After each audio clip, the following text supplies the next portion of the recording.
네, 오늘 말씀은 역대상 4장 9절부터 10절까지 같이 함께 크게 읽겠습니다. 자, 시작. 야베스는 그의 형제보다 귀중한 자라. 그의 어머니가 이름하여 이르되 야베스라 하였으니 이는 내가 수고로이 낳았다 하였더라. 야베스가 이스라엘 하나님께 아뢰어 이르되 주께서 내게 복을 주시려거든 나의 지역을 넓히시고 주의 손으로 나를 도우사 나로 환난을 벗어나 내게 근심이 없게 하옵소서 하였더니 하나님이 그가 구하는 것을 허락하셨더라. 아멘. 자, 우리도 지난 시간에 이어서 야베스의 기도에 대해서 오늘 함께 알아볼 건데요. 오늘 주제의 말씀을 지난 시간에는 야베스의 기도의 정체는 무엇인가? 라고 했어요. 근데 오늘은 야베스의 기도의 정체는 이것이다. 라는 제목으로 같이 함께 나눠보겠습니다. 그래서 오늘은 야베스 기도에 대한 두 번째 시간이에요. 지난주에 선포했던 메시지를 다시 한번 간단하게 정리해 봅시다. 야베스가 태어날 때 어떤 이유와 상황인지는 자세히 모르지만 그가 고통 가운데 태어났기 때문에 어머니는 그의 이름을 고통이라는 이름으로 지었습니다. 그가 불행하고 고통한 가운데서 태어난 이 야베스는요, 그 환경에 매몰되거나 굴복당하지 않고 오직 하나님께 믿음과 소망을 가지고 다음과 같이 기도를 했어요. 어떻게 기도했죠? 나의 지역을 넓히시고 주의 손으로 나를 도우사 나로 환난을 벗어나 내게 근심이 없게 하옵소서 이라는 기도를 했는데 하나님께서 그 기도를 다 들어주신 거예요. 그래서 야베스는 고통을 통해서 영적 성숙을 이루었고 힘든 삶 속에서 그는 정말 바르게 자랐고 바르게 생각했고 바르게 신앙했어요. 환경에 의해 지배를 당하지 않았고 또 환경을 바꾸기에 애를 쓰지도 않았습니다. 그는 엉망이 된 환경 속에서 참 신앙인이 무엇인가를 보여준 거예요. 그의 첫 번째 기도 내용은 나의 지역을 넓혀주세요 라는 거예요. 나의 지경을 넓혀주세요. 자, 이 기도는 어떤 거냐면 제가 주님의 뜻에 순종하겠습니다. 또는 제가 주님의 뜻을 온전히 순종할 수 있도록 도와주세요 라는 뜻이에요. 자신의 사역과 성공과 출세와 축복이 넓혀지기를 위한 기도가 아니라 자신의 내면 속에서 그리고 자신의 삶 속에서 하나님의 통치가 온전히 이루어지도록 기도를 한 거예요. 그러나 이 종교꾼들은 이 기도 내용을 자신의 삶의 지경으로 잘못 적용한 거예요. 그러니까 나의 물질의 지경을 사역과 건강과 성공과 출세의 지경을 넓혀주세요 라는 기도로 오해를 한 거예요.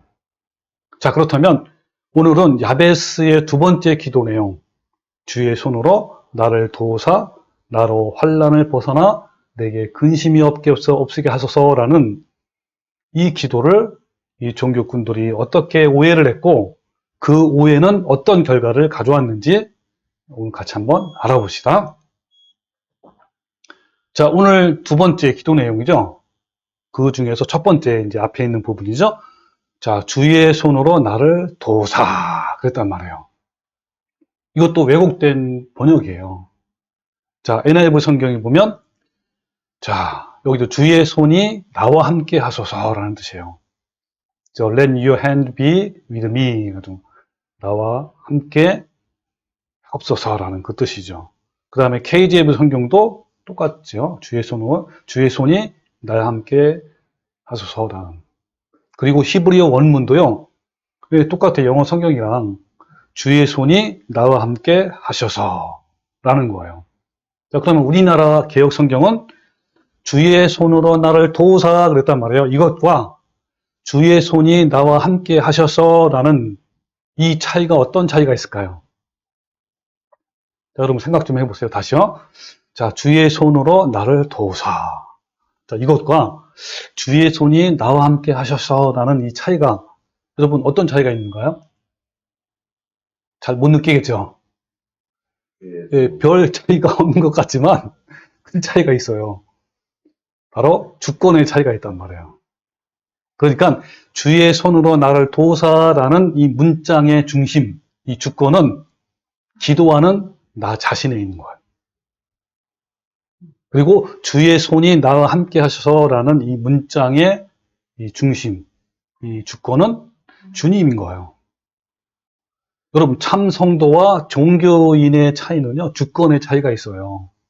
이 차이는 정말 말 그대로 참 성도와 종교권을 가르는 기준이에요, 기준.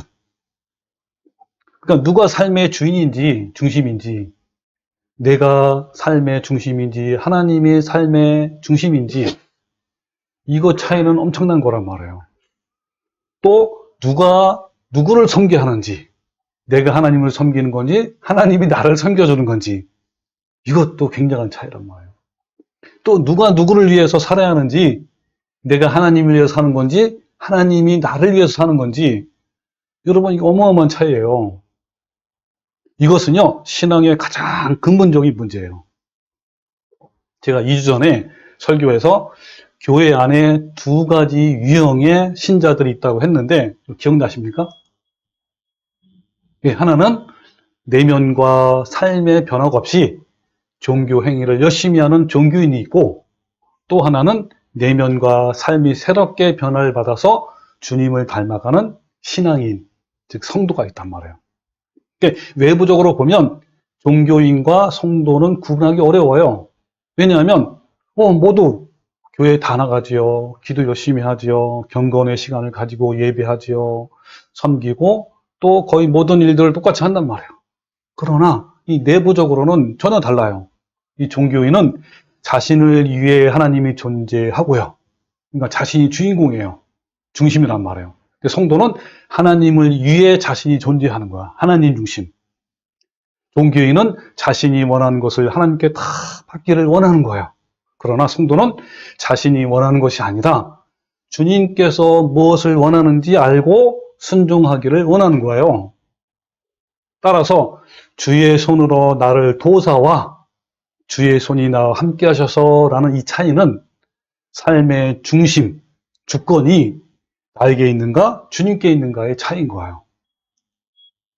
자, 그 다음에 이어서 환난을 벗어나 근심이 없게 해달라고 기도했잖아, 그죠? 이 기도가, 이 번역이 과연 옳은 번역일까요? 더 나아가서는 이렇게 기도하는 것이 과연 옳은 기도일까요? 쉽게 말하면 고난과 환난을 벗어나게 해달라고, 면회하게 해달라고 간구하는 것이 과연 하나님이 원하시는 기도일까요? 올바른 기도일까요? 여러분, 환난을 피하거나 벗어나고 싶은 것은요, 모든 인간의 열망이에요. 그것은 모든 종교가 가지고 있는 공통점이고요. 그 종교가 하등 종교이든 고등 종교이든 간에 종교가 추구하는 것이 거의 다 같아요. 여러분, 인생은 뭐가 따르죠? 바다와 같다 그러잖아요. 그 바다에서 하루에 몇 명이 익사하는 사건이 종종 발생하기도 합니다. 큰 파도에 휩쓸려 생명을 잃어버리는 안타까운 소식을 우리는 매스컴을 통해서 종종 듣고 있습니다. 우리의 인생도 큰 풍랑을 만나는 것처럼 그런 예기치 않는 일이 겪어요. 이 갑작스럽게 들이닥친 인생의 파도로 모든 것이 쑥대밭이 되기도 합니다. 예를 들면 부부가 갑자기 이혼한다든지, 그리고 가까운 가족이 사별하고 이별한다든지, 또 내 몸에 질병이 든다든지, 내 재산이 사기를 당해서 쫄딱 망한다든지, 갑작스럽게 직장에서 잘린다든지, 또 내 사업이 파산해서 망한다든지 등등. 여러분, 이렇게 우리에게요, 갑작스러운 불행과 고난이 찾아와요. 내일의 일기조차, 그죠? 일기조차도 알 수 없는 인간이 본능적으로 종교의 힘을 의지해서 환난을 피하거나 벗어나서 근심이 없게 해달라고 빌고 또 비는 것은 어쩌면 당연하다고 생각 들어요. 정치, 경제적으로 어려운 시기가 되면 점을 보는 집부터 시작해서 뭐 불당이나 뭐 무당집 그리고 교회당까지 기도하기 위해서 몰려든 것은 여러분 자연적인 거예요. 이런 모습은 타 종교보다요 기독교가 더 심한 것 같아요. 그래서 교인들은요 날마다 기도하면서 나라 환난에 벗어나 근심이 없게 하옵소서라고 기도하고 또 빌고 또 비는 거예요. 이번 코로나로 경제의 어려움을 겪는 많은 사람이 어쩐지 요즘 어렵잖아요. 그런지 요즘에도 예전의 전성기만큼은 아니지만 각 기도원마다 사람들이 몰려들기 시작한다고 해요. 그래서 자연스럽게 교회 안에는 다음과 같은 의식이 형성되어 있어요. 즉 뭐냐면 환난이나 고난을 이런 고통을 겪는 것은 기도의 부족이거나 영적으로 바르지 못하다. 아니 심지어는 벌을 받거나 저주를 받는 것이다 라고 이렇게 생각을 하는 거예요. 반대로 만약에 이제 환난에서 벗어나 뭐 건강하고 부유하고 형통한 것은 진정한 축복을 받고 있다. 하나님의 사랑을 받고 있다. 너는 믿음이 좋아서 그렇다라는 증거라고 이렇게 합니다. 아니 얼마나 못났으면 저런 고난과 불행을 당하냐라고 교인들끼리 비웃기도 하는 거예요. 그러니까 이런 생각을 갖게 되니까 환난을 당하는 것을 몹시 부끄럽게 생각하거나 죄책감을 갖게 되고 때로는 시험에 들기도 합니다.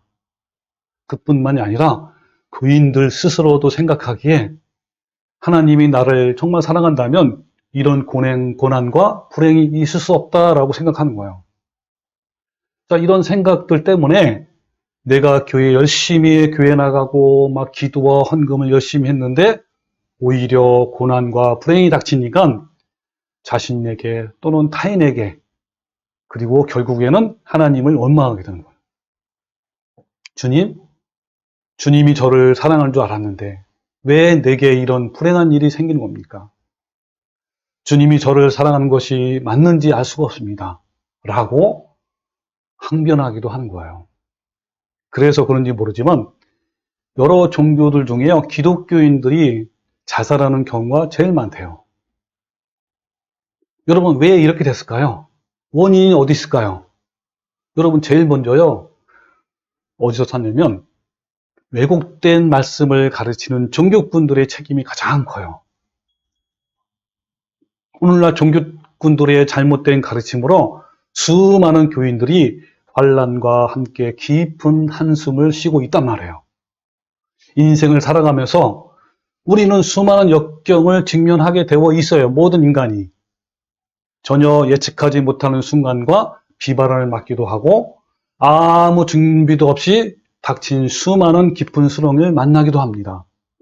이게 무슨 말이냐면 우리가 일생 동안 살면서 생기는 크고 작은 환난은요. 하나님께서 우리를 위해서 허락하시는 거예요. 그렇다면 하나님은 왜 우리에게 이런 고난을 허락하신 것일까요? 이 부분에 대해서 성경은 어떻게 기록되고 있고 또 주님의 뜻은 무엇일까요? 하나님이 우리를 사랑하시고 우리가 하나님을 사랑한다고 해서 우리의 삶의 환난을 면제해 주지 않는다는 거예요. 그러니까 성경은요. 어디에도 이런 말씀하신 적이 없어요. 어떤 거냐면 나를 따라오너라. 그러면 내가 너에게 편안한 잠자리를 주리라. 그러면 모든 불의와 고난과 상처로부터 내가 너희를 다 막아줄 것이다. 모든 질병을 내가 다 고쳐줄 것이다. 라고 말씀하신 적이 없단 말이에요.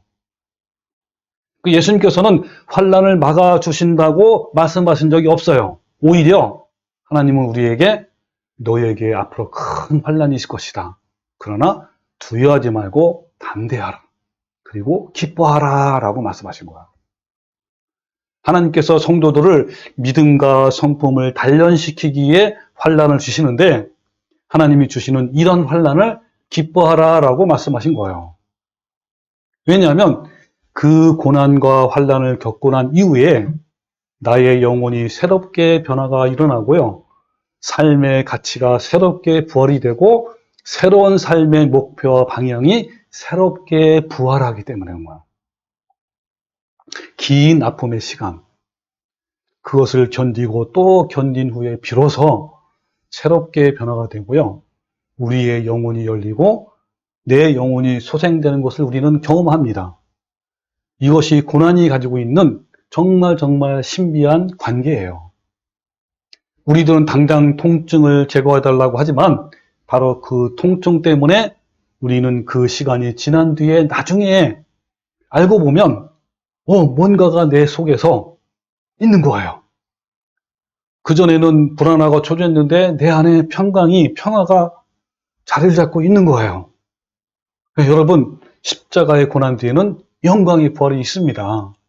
자, 성경을 볼까요? 로마서 8장 18절에 보면 다 같이 시작. 생각하건대 현재의 고난은 장차 우리에게 나타날 영광과 비교할 수 없도다. 예, 맞습니다. 현재 고난이 있어요. 환난이 있고. 그러나 여러분, 장차 우리에게 주신 영광은요, 너무너무 큰 거예요. 비교가 안 되는 거예요. 그러면서 야고보서 1장 2절에 뭐냐면 내 형제들아 너희가 여러 가지 시험을 당하거든 환난을 당하거든 온전히 기쁘게 여기래요. 왜냐하면 뭐라 했죠? 너의 믿음의 시련이 인내를 만들어낸다. 그리고 인내를 온전히 이루래. 자, 왜냐하면 너희로 온전하고 구비하여 조금도 부족함이 없게 하려 함이라 그랬습니다. 예, 바로 하나님이 이러신 분이에요. 또 베드로서 2장 19절에 부당하게 고난을 받아도 하나님을 생각함으로 슬픔을 참으면 아름답대요. 여러분 인생을 살면서 부당하게 고난을 받는 것이 얼마나 많습니까? 여러분 이루 셀 수도 없어요. 그러나 여기 뭐라 했죠? 예, 하나님을 생각함으로 예수님 때문에 슬픔을 참는 거예요. 근데 그게 하나님은 아름답게 보는 거예요. 여러분 우리를 가장 아름다운 때가 언제냐면 하나님이 보시기에 정말 너무너무 괴롭고 힘든데 그걸 참는 거야. 주님 때문에. 그것을 가장 아름답게 여기는 거예요. 하나님이. 얼마나 아름다운지 그 모습이. 그리고 죄가 있어 매를 맞고 참으면 무슨 칭찬이 있으리요. 그러나 선을 행함으로 고난을 받고 참으면 이는 하나님 앞에 아름답다 그랬어요.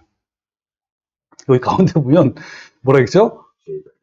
죄가 있어 매를 맞고 참으면 무슨 칭찬이 있으리요. 칭찬은 없지만 우리한테 유익이 있어요. 자, 그 다음 볼까요? 히브리서 12장 6절인데요. 주께서 그 사랑하시는 자를 징계하시고 그가 받아들이시는 아들마다 채찍질을 한대요. 너희가 참음은 징계를 받기 위함이라 하나님이 아들과 같이 너희를 대우하시나니 어찌 아버지가 징계하지 않는 아들이 있으리요. 징계는 다 받는 것이거늘 너희에게 없으면 사생자여 친아들이 아니라 그랬어요. 또 우리의 육신의 아버지가 우리를 징계하여도 공경하거든 하물며 모든 영의 아버지께서 더욱 복종하며 살려하지 않겠느냐? 예, 바로 이런 거란 말이에요. 예, 그들은 육신의 아버지죠. 잠시 자기의 뜻대로 우리를 징계하지만 오직 하나님은 우리의 유익을 위해서 그의 거룩하심에 참여하게 하시느니라 그랬습니다. 우리 하나님은요, 모든 걸 다 하시는 분 아닙니까? 우리가 가장 좋아하는 것이, 우리의 가장 유익한 것이 뭔지를 다 아시잖아요. 그러니까 얼마나 위대하신 분입니까? 그 하나님이 내리시는 징계는요, 그의 거룩하심을 참여하게 하는 거예요. 무릇 징계가 당신은 즐거워 보이지 않고 슬퍼 보이나? 여러분, 하나님 우리 징계 주면 얼마나 슬픈지 아세요? 고통스러워요. 그러나, 뭐라 했죠? 예, 맞습니다. 그로 말미암아 연단 받는 자들은 의와 평강 열매를 맺느니라 그랬습니다. 여러분 성령의 열매가 충만한 거예요. 신의 성품이 열매가 맺는 거란 말이에요. 바로 하나님이 이러신 분인 거예요. 이런 분이신 거예요. 자, 질문해 볼게요, 여러분께. 성도의 환난과 고난에 대한 성경의 약속은요, 면제권에 있을까요? 아니면 보호권에 있을까요? 자, 둘 중에 뭐죠?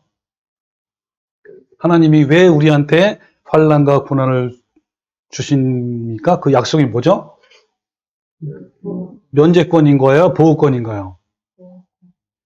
네? 자, 볼까요, 한번? 자, 요한복음 16장 34절에 보면 세상에서는 너희가 환난을 당한다 그랬어요. 면제해준다 그랬어요? 아니죠. 당한다 그랬어요. 이건 당연한 거예요.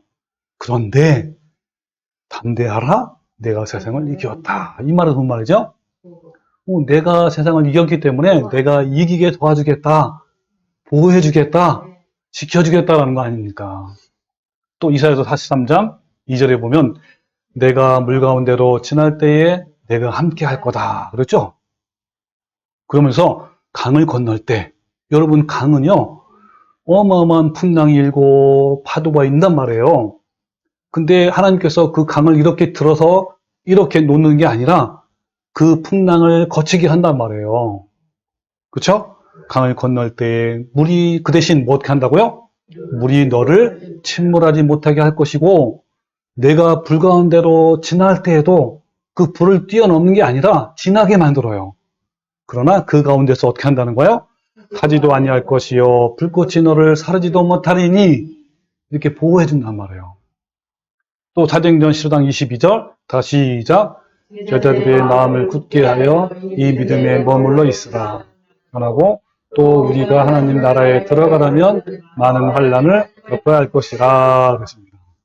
예, 맞습니다. 여러분 다니엘의 세 친구가요 7배나 뜨거운 불 속에 던져졌어요. 그러나 하나님이 보호해줬잖아요. 예, 이것이 바로 우리한테는 면제권이 아니라 뭐가 있는 거예요? 보호권이 있는 거예요. 예, 하나님은 나의 어려운 환경을 좋게 바꾸어 주신 것이 아니라 내면을, 즉 우리 속사람이죠. 이것을 새롭게 변화시키는 거예요. 내 주변 환경은 여전하거나 아니면 더 악화될지라도 내 마음이 하늘의 평강을 누리는 겁니다. 그 평강과 기쁨을 소유하게 된다면 여러분 어때요? 여러분이 한번 경험을 해보세요. 주님이 하늘에서 내려주시는 이 평강이 기쁨이 내 안에 있으면요. 그냥 아파도 그렇게 슬프지 않는 거예요. 뭐 가난해도 그렇고요.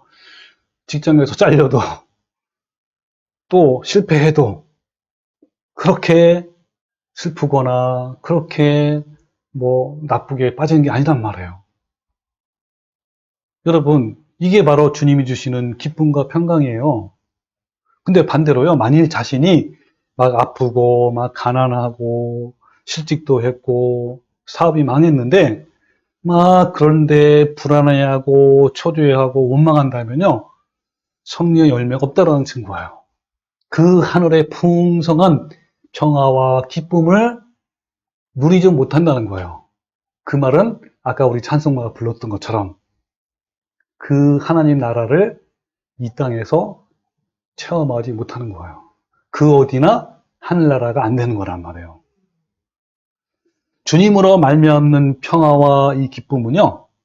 그런 외적인 요소들과는 아무런 상관이 없이 내 속에서 흘러나오는 거예요.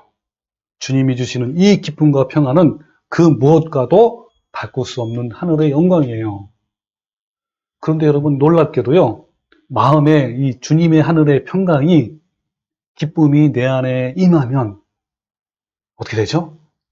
내 안에서 생명이 막 흘러나와가요. 밖으로. 그래가지고 내 육신의 병도 호전이 되는 거예요. 그리고 내 남편, 내 아내가, 내 자녀가 감동을 받아가지고 나도 변할게 하는 거예요.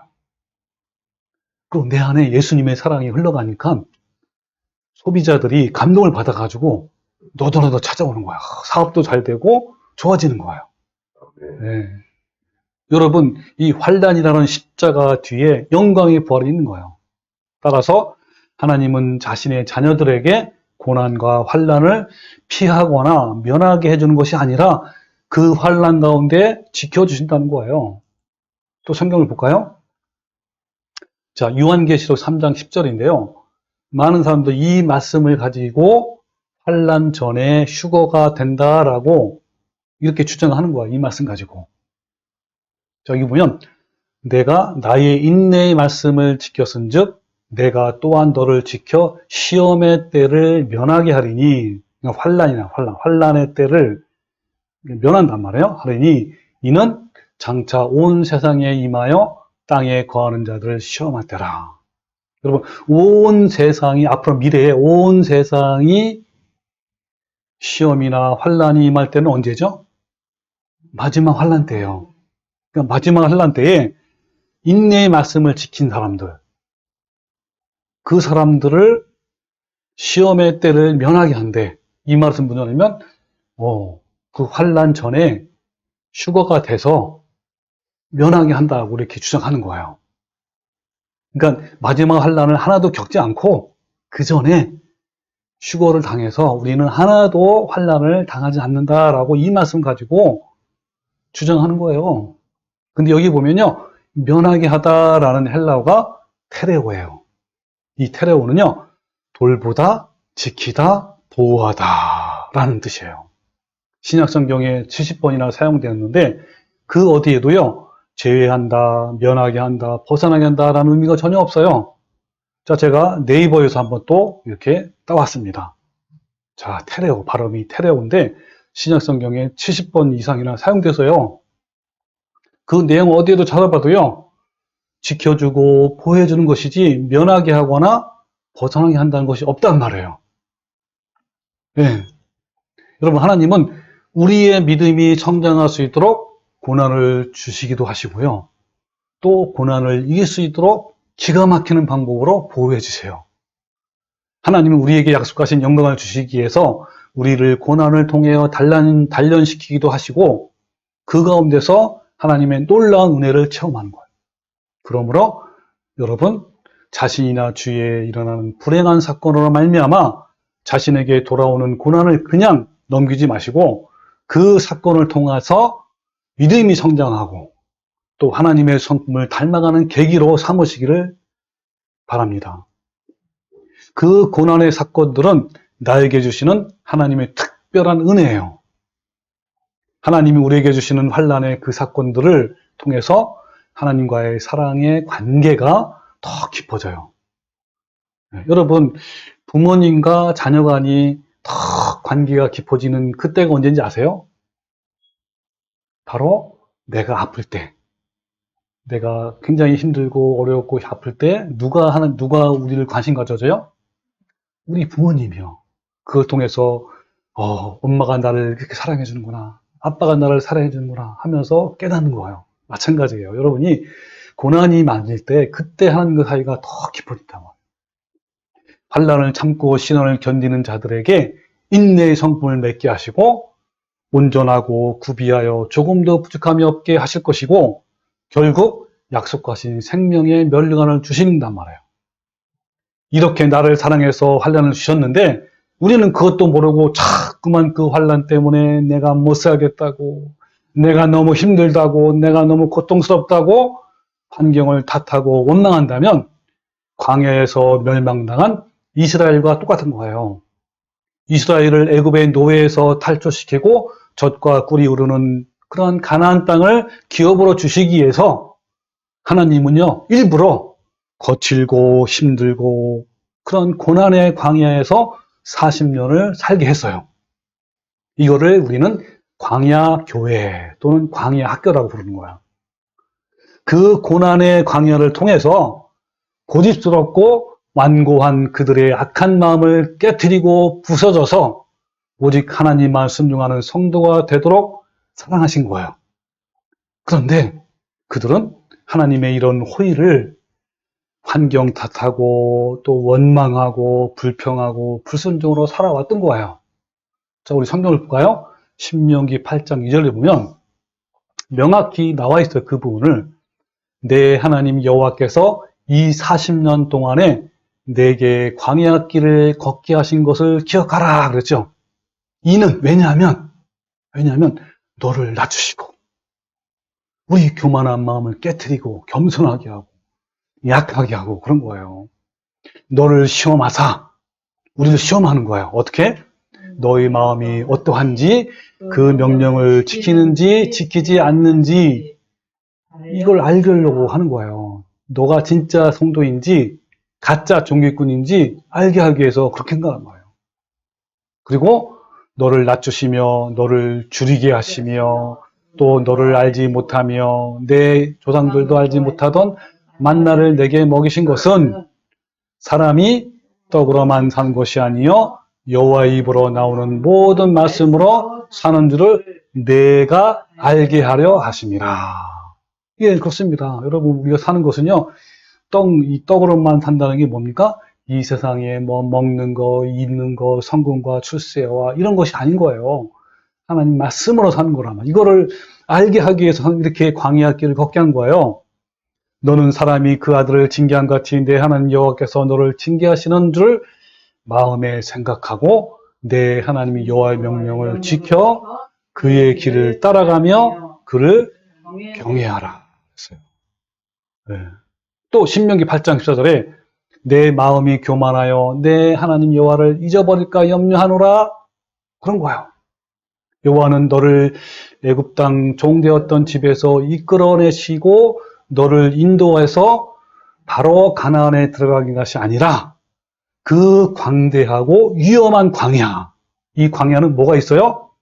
불뱀과 정갈이 있고 물이 없어요. 이런 걸 지나가게 하신 거예요. 또 너를 위하여 단단한 반석에서 물을 내셨으며 내 조상들도 알지 못하던 만나를 광야에서 내게 먹이신 원인은 뭐라고요? 이는 다 너희를 낮추시며 너희를 시험하사 마침내 내게 복을 주려고 한 거예요. 결국은 우리에게 복을 주려고 한 거란 말이에요. 여러분, 우리 인생 삶이 광야입니다. 여러분, 광야 가운데 있는 거예요, 지금. 왜 거친 광야를 걷게 하셨냐면 결국은 마침내 복. 이 복은 어떤 사람은 또 뭐 잘 살고 뭐 물질로 축복받고 성공하고 이게 아닌 거예요. 네, 우리 마음에 평화와 그 기쁨을 주시고 그리고 주님의 성품을 맺게 하려고 그런 복을 주시려고 그래서 마침내 저 천국에 우리를 데려가시려고 그런 거예요. 자, 그렇다면 나로 환난을 벗어나 내게 근심이 없게 하옵소서라는 말씀을 어떻게 해석을 하면 될까요? 이 해석이, 이 번역이 잘못된 걸까요? 잘된 걸까요? 여러분, 이와 같이 성경과 대치되는 구절이 나오면 어떻게 하면 된다 그랬죠? 그렇죠. 일단은 그 당시의 상황, 뭐 이스라엘의 역사나 문화 이런 걸 먼저 이해를 하고 그 두 번째는 문맥의 흐름을 또 읽어보고 그 세 번째는 원문이 있죠. 히브리어나 헬라어를 찾아보면 알 수 있어요. 근데 이 구절은요. 히브리어 원문을 그냥 찾아보면 바로 알 수가 있어. 자, 볼까요, 한번요? 자, 일단 영어 성경에 보세요. 자, from evil. evil이 뭐죠? 네, 악이 악. 악으로부터 나를 보호해 주십시오라는 거 아닙니까? 네, 그 다음에, 그러니까 저를 악으로부터 지켜주셔서 그것이 저를 슬프게 하지 못하게 하소서라고 이렇게 KJV 성경은 이렇게 말씀하고 있어요. 이거를요, 히브리어 원문으로 또 직역하면 뭔지 아세요? 주께서 제게 고통을 당하지 않도록. 그러니까 근심보다는 뭐가 가까운 거예요? 고통이요, 고통. 그러니까 고통을 당하지 않도록 어디로부터 지켜달라고요? 악으로부터 지켜주십시오라는 기도 내용이에요. 근데 우리 한글 개역에는 정말 너무나 말도 안 되는 성경과 대치되는 그런 성경으로 말씀으로 번역한 거예요. 네? 나로 환난에 벗어나 근심이 없게 하소서라는 이것은 하나님의 뜻이 아닌 거예요. 그래서 환난이 아니라 뭐라고요? 예, 이발 바로 악이야. 야베스가 벗어나게 해달라고 기도한 내용은 환난이 아니라 악인 거예요. 야베스는 악으로부터 지켜달라고 기도한 것이지 환난을 피해 근심이 없는 삶을 기도한 것이 아니란 말이에요. 고난과 근심이 없는 삶을 기도하는 것은요, 구하는 것은 종교꾼들의 기도예요. 그러나 거룩한 삶을 살기 위해 악으로부터 지켜달라고 기도하는 것은 참 성도들의 기도예요. 여러분, 악은요, 오염되면 고통이 달라요. 왜냐하면 죄는 고통이 따르기 때문에 그런 거예요. 성경은 환난을 기뻐하라 하셨으나 악은 사탄으로부터 오기도 하고 타락한 본성으로부터 오기도 하기 때문에 고통이 따른다라고 말씀하는 거예요. 자, 성경을 볼까요? 디모데후서 3장 1절에 보면 너희는 이것을 알라 그러면서 말세에 고통하는 때가 올 거다. 말세에는 고통의 시간이 온단 말이에요. 자, 어떻게 고통하는 때가 옵니까? 뭘 때문에? 예, 바로 사람들이 자기를 사랑하며, 여러분 자기를 사랑하면, 이런 악을 구하면, 이런 악이 있으면요, 고통이 따라요. 또 돈을 사랑하는 악한 마음이 있으면 고통이 따른 거예요. 또 자랑하고 막 교만하고 비방하고 부모를 거역하고 감사하지 아니하는 이런 악한 죄가 있으면요, 고통이 따른단 말이에요. 거룩하지 않고 무정하고 원통함을 풀지 않고 모함하고 절제하지 못하고 스산 없고 선한 것을 좋아하지 않고 막 배신하고 조급하고 자만하고 쾌락 사랑하기를 하나님 사랑하는 것보다 더한 이러한 악한 것은요, 고통이 따른단 말이에요. 여러분, 그래서 야베스가 뭐라고 기도한 거냐면 이렇게 기도한 거예요. 주께서 제가 고통을 당하지 않도록 아까 위에 같은 것이 뭐죠? 자기를 사랑하고 돈을 사랑하고 자랑하고 이런 거예요. 이런 악으로부터 지켜주십시오라고 기도하는 거예요. 여러분, 이런 것들을 하면요, 고통이 따라요. 우리 영혼이 결국은 우리의 모든 삶이 고통을 따른단 말이에요. 자, 그것을 한번 단적으로 제가 한번 성경을 말씀을 보여드릴게요. 자, 돈을 사랑하는 것이 어떤 고난이 있는지 제가 한번 볼까요? 자, 딤전 6장 9절 보면요. 부하려 하는 자들은 시험과 올무와 여러 가지 어리석고 해로운 욕심에 떨어진대요. 여러분, 부하려고 하지 마십시오. 부하려고 하면요, 뭐라고요? 시험과 올무와 여러 가지 어리석고 해로운 욕심에 떨어진대요. 그게 어떻게 한다, 결국? 그쵸. 파멸과 멸망에 빠지게 한다고 그랬어요. 여러분, 파멸과 멸망에 빠진 거 얼마나 큰 고통인지 아세요? 자, 그러면서 돈을 사랑함이 일만하게 뿌리가 되나니 이것을 탐내는 자들은 미혹을 받아 믿음에 떠나 많은 근심으로 자기를 찔러도다. 많은 고통이 임한단 말이에요. 여러분, 부하려고 하거나 돈을 사랑하지 마십시오. 그러면 이렇게 여러분이 고통 가운데 있는 거예요. 파멸과 멸망에 빠진대요. 그러나 6절부터 볼까요? 자족하는 마음이 있으면, 자족하는 마음이 있으면 뭐라고요? 경건은 큰 이익이 되느니라 그랬어요. 우리가 세상에 아무것도 가지고 온 것이 없음에 또한 아무것도 가지고 가지 못하리니 우리가 먹을 것과 입을 것이 있은즉 족한 줄로 알 것이니라 그랬어요. 여러분, 바로 이거예요. 우리가 먹을 것과 입을 것이 있으면 여러분 만족하면 돼요. 이 자족하는 마음이란 말이에요. 거기서 더 욕심을 내고 막 불안해하고 막 초조해하고 이러면요, 바로 이렇게 사람으로 파멸과 멸망에 빠지게 하는 거예요. 또 많은 근심으로 자기를 찔러요. 이게 얼마나 큰 고통입니까? 네. 주께서 제가 고통을 당하지 않도록 악으로부터 지켜주시옵소서라는 이 야베스의 기도는요, 거룩한 삶을 추구하는 성도들에게는 얼마나 절실한 기도인지요. 악은 범죄에 빠지게 하며 범죄에 빠지면 믿음을 잃게 되고 결국 하나님께 버림받고 영원한 멸망을 받게 되는 거예요. 죄악으로 말미암아 내 삶의 평화와 기쁨이 깨지게 되면 고통이 찾아오는 거예요. 예수님이 우리에게 가르쳐 주신 주기도문에도 똑같은 내용이 나와요. 자, 볼까요? 자, 주기도문. 마태복음 6장 13절에 우리를 시험에 들게 하지 마시옵고 뭐라고요? 그렇죠. 다만 악에서 구하시옵소서. 우리 여러분 매일같이 고백을 하지 않습니까? 여러분, 우리가 주기도문을 늘 고백할 때 기억하십시오. 악에서부터 구하시옵소서. 이거 누가 기도한 거예요? 야베스가 기도한 거예요. 기도하니까 하나님이 들어서 안 들어서? 들어주시죠. 여러분, 악에서부터 우리를 구해달라는 기도는 하나님이 분명히 들어주세요.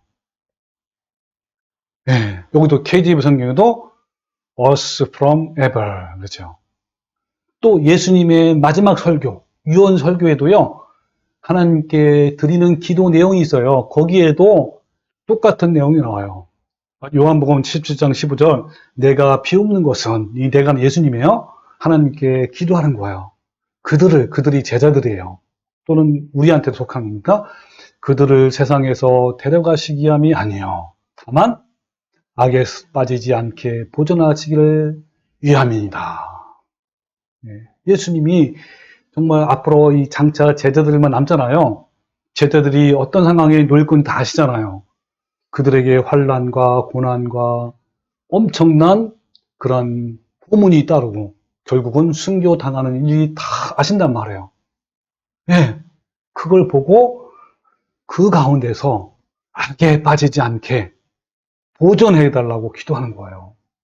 그 환난을 면하게 해달라는 것이 아니라 그 고난이 있을지라도 그 고난으로부터 지켜달라고 기도하는 거예요. 그 고난 때문에 막 원망하고 그 환난 때문에 예수님을 배반하고 그게 아닌 거예요.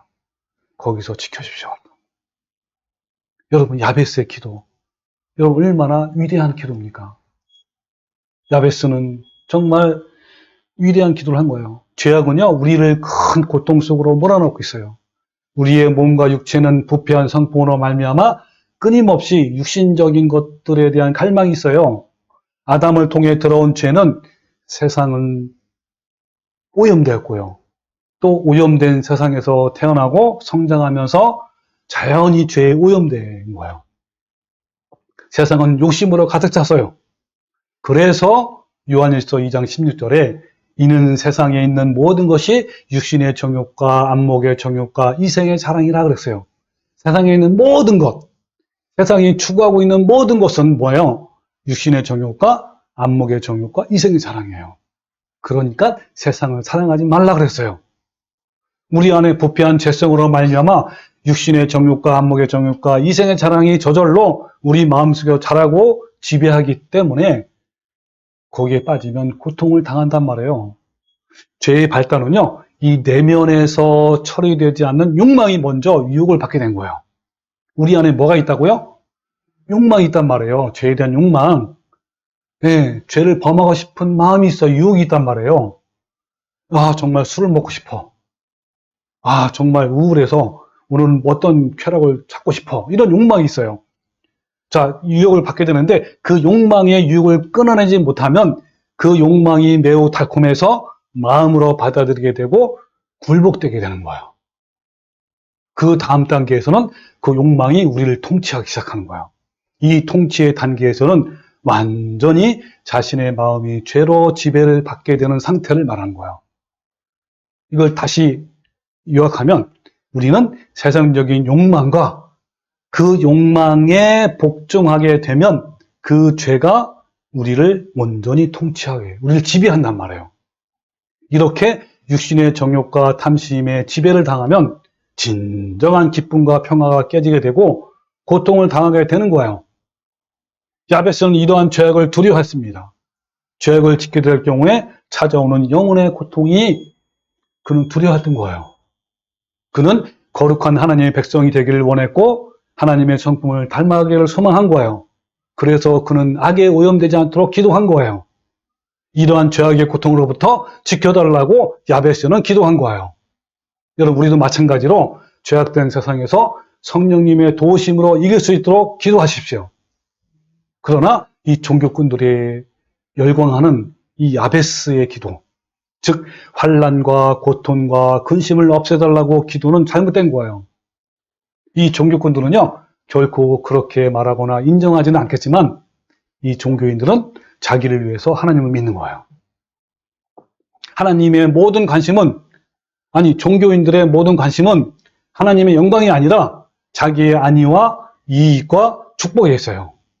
말로는 하나님께 영광을 돌린다고 고백하고 찬양하고 수없이 말하지만 실제로는 자신을 섬기고 있는 거예요. 여러분 무조건 때를 쓰면서 부르짖어 기도한다고 될까요? 금식하며 간구하면 이루어질까요? 여러분 기도가 부족해서 그런 걸까요? 더 간절히 기도해야만 되는 걸까요? 이런 무석적인 신앙이 한국 교회를 지배하고 있어요. 그러나 우리에게 필요한 것은 간절함이 아니라 변화야. 기도의 부족이 아니라 삶의 부족이란 말이에요. 금식을 해서 하지 않아서가 아니라 회개하지 않아서 그런 거예요. 간절함이 부족해서가 아니라 올바름이 부족해서 그런 거란 말이에요. 우리는 열심히 기도하는 것 이전에 바르게 기도하는 법을 배워야 하는 거예요. 하나님께서 원하시는 삶이 무엇인가를 배워야 하는 거예요. 그것부터. 왜냐하면 바른 삶에서 바른 기도가 나오기 때문에 그런 거예요. 바르지 못한 열심은 다시는 돌아올 수 없는 벼랑 끝에 향하는 그러한 속도로 가는, 그 멸망으로 가는, 멈출 수 없는 그런 거란 말이에요. 야베스의 기도를 연보라듯이 되풀이한 것이 아니라 하나님 앞에서 바르게 살아가는 야베스의 바른 삶을 배워야 합니다. 야베스 기도는 세상적인 어떤 축복이나 성공과 번영을 추구하는 천박한 것이 아니라 주님이 가르쳐 주신 그 기도처럼 하나님의 뜻을 구하는 위대한 기도를 한 거예요. 나의 지역을 넓혀 주십시오라는 것은 제가 주님의 뜻을 순종하겠습니다. 제가 주님의 뜻에 순종할 수 있도록 주님 저를 도와주세요라는 것이고요. 이것은요, 자신의 사역과 성공과 출세와 축복이 넓혀지기 위한 기도가 아니라 자신의 내면 속에서 그리고 그의 삶 속에서 하나님의 통치가 온전히 이루어지도록 기도하는 거예요. 또 야베스는 나로 환난을 벗어나 내게 근심이 없게 하소서라는 기도한 것이 아니라 주께서 제가 고통을 당하지 않도록 악으로부터 범죄로부터 지켜주세요라고 기도한 거예요. 여러분 이제부터 다음과 같은 탐욕적인 기도를 하지 마십시오. 주님, 야베스 기도처럼 저의 사역을 넓혀주시고 번창하게 도와주세요라는 기도하지 마십시오. 주님, 야베스 기도처럼 저에게 물질의 축복과 성공과 건강과 풍요로움의 지경을 넓혀주세요라는 기도를 하지 마십시오. 무균실에 있게 해달라고 기도하지 마십시오. 무탈하게 해달라고 기도하지 마십시오. 만사 형통해달라고 기도하지 마십시오. 어떠한 고난과 문제가 없게 해달라고 기도하지 마십시오. 내 옆에 괴롭히는 사람과 공격하는 사람이 없게 해달라고 기도하지 마십시오. 이렇게 기도하는 것은 이방인들이 하는 천박한 기도인 거예요.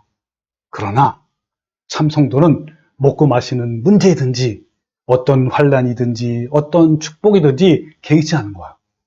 개의치 않고 이 모든 것을 주님의 주권에 맡기는 거예요. 그리고 우리는요, 그 자리에서 그냥 순종하는 것 뿐이에요. 이렇든 저렇든 거기 상관하지 않고 오히려 우리 하나님은요, 성도들이 막한 절벽에서 휘몰아치는 거친 비바람을 극복하시기를 원하시는 거예요. 우리는 진정한 야베스의 기도를 해야 하는 거예요. 야베스처럼 다음과 같이 기도하십시오. 주님, 저에게 이런 환난을 주셔서 감사합니다. 이 환난을 통해서 주님을 더 닮길 원합니다. 내 자아가 깨트러지고 부서지기를 원합니다. 이 땅에 소망을 두는 것이 아니라 오직 하나님이 하늘의 소망을 가질 수 있는 기회가 되게 해주십시오. 저희 부패한 육신의 정욕과 탐심을 깨트려 주십시오라고 기도하는 거예요. 이 고통이라는 이름의 뜻을 가진 야베스는 자신의 슬픈 과거와 현재의 생활의 침울한 환경에 굴복당하지 않았어요. 그의 앞에는 아무런 희망이 없이 꽉 막힌 미래만이 놓인 것처럼 보였지만 그는 두 팔을 향해 위로 올려서 아버지여 저에게 복을 주세요. 정말로 많이 복을 주시길 원합니다 라고 부르짖은 거예요. 그 부르짖음이 끝나자 정말 놀랍게도 변화가 일어나기 시작했어요. 하나님께서 그 부르짖음에 응답하셔서 내면이 새롭게 변하기 시작했고 그의 어려운 환경은 여전했지만 하나님의 그 사랑의 힘으로 그의 삶이 하나하나씩 변하기 시작한 거예요. 하늘에서 내려주신 그 기쁨과 평화, 샬롬 이것이 그를 완전히 점령하고 말았어요. 그래서 예전의 고통과 환난과 슬픔이 이제는 고통과 환난과 슬픔으로 다가오지 않고 하나님이 주신 기쁨과 평강으로 불행의 환경을 뛰어넘을 수 있었던 거예요. 정말 할렐루야였습니다. 여러분 아까 우리 찬송부른 438장 기억하십니까? 바로 이 말이 그대로 이루어진 거예요. 야베스한테. 여러분 야베스한테만 이루어져야 돼요? 우리한테 임해야 돼요? 우리한테도 이루어져야 되는 거예요. 내 영혼이 은총 입어 중한죄증 벗고보니 슬픔 많은 이 세상도 천국으로 와도다. 여러분 이 세상은 슬픔이 많아요. 많게 돼 있단 말이에요. 그러나 어떻게 한다고요? 천국이 되는 거예요. 주의 얼굴 뵙기 전에 멀리 뵈던 하늘나라. 누구한테 이루어졌어요? 내 마음속에 그렇죠. 내 마음속에 이루니 날로 날로 가깝도다. 높은 산이 또 거친 들이 초막이든지 궁궐이든지 어떻다고요? 그렇죠. 그 어디나 하늘나라라는 거예요. 여러분 그 어디나 바로 사도 바울이 고백한 것처럼 궁핍에 처하든지 부하든지 항상 만족하는 그 어디나 하늘나라예요.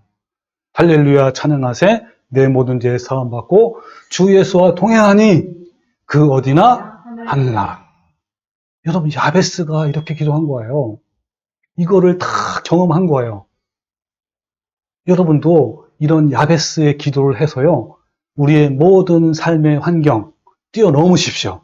아멘. 여러분 우리 모두 야베스의 기도가 내 기도가 되고 야베스의 응답이 내 응답이 되어서 오직 하나님께만 영광을 돌리는 성도가 되시기를 주님의 이름으로 축원합니다. 아멘. 아멘.